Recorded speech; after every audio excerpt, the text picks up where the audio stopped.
So it sits out of that DIMM slot about 2 inches, which is almost bleh.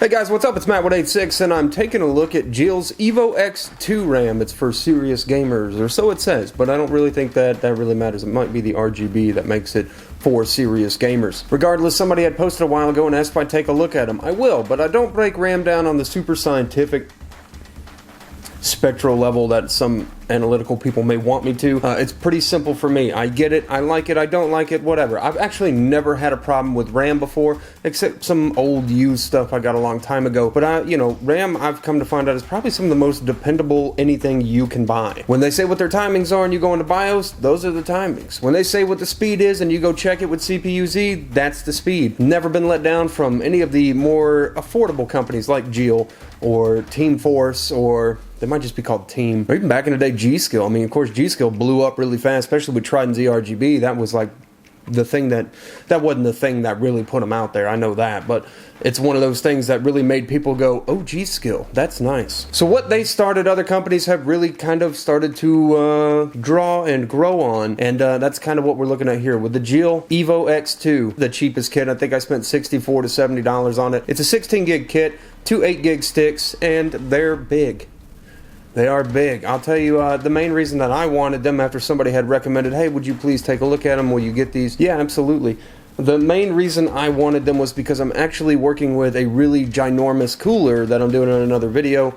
And I wanted to see how these big fat boys right here could fit on there, and if they'd be able to fit on there okay and still meet the clearance for the cutout on this giant air cooler. But all that aside, we're not talking about the cooler, we're talking about these. And turns out it was a MITX motherboard that I really kind of wanted to cram everything onto. It doesn't matter, that's another video. So the lowest speed I could find was the 3000 megahertz, and it's the 2 8 gig sticks to make a 16 gig kit. Now this RAM is big, like I said, it's beautiful, it looks great, fantastic, well machined, feels awesome. I immediately, as soon as I got it out, was like, this is absolutely worth it, and this is something that I've now put in this, wherever it's hiding over there behind the chair.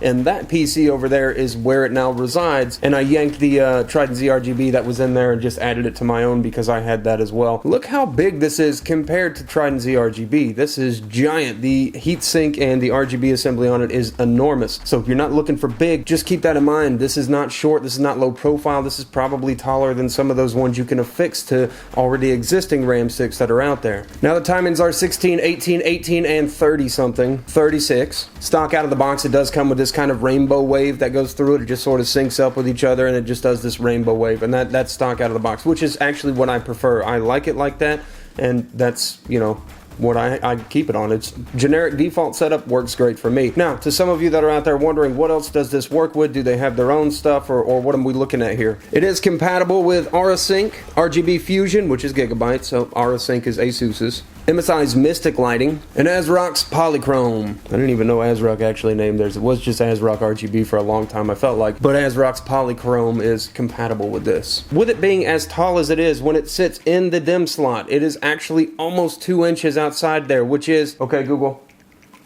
how many centimeters in 2 inches? 2 inches is equal to 5.08 centimeters. So it sits out of that DIMM slot at almost 2 inches, almost 5 and some point something centimeters. Long live the Imperial system. God, I hope it never goes away. I have to relearn all kinds of stuff. Anyways, guys, if you do have questions about it, be sure and post down below. Like I said, I didn't do a whole technical breakdown here. I'm not looking to desolder modules and take a look at them and their manufacturing numbers and all that stuff. I simply wanted to get this for another reason, and I wanted to take a look at it to see what I think. Now, I do want to absolutely point out the RGB on this thing is bright. It's far brighter than the Trident Z RGBs. It looks really good. It's nice. It's fluid. No hot spotting whatsoever. GeiL really knocked it out of the park with this one. Anyways, like I said before, I get totally trailing off on other things, because this is definitely one of my little ADD videos where I'm just all over the place. Let me just turn the camera on and go. Leave a comment down below if you have any questions. I'll be sure and try and get back with you if I can. And you guys have a great day, night, whatever it is. I'll see you in the next video I do. Enjoy the outro.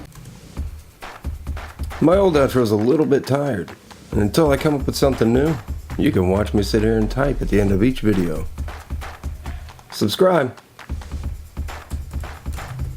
Every time that I see autofocus or quick autofocus or anything in the camera now, the youth has ruined it for me.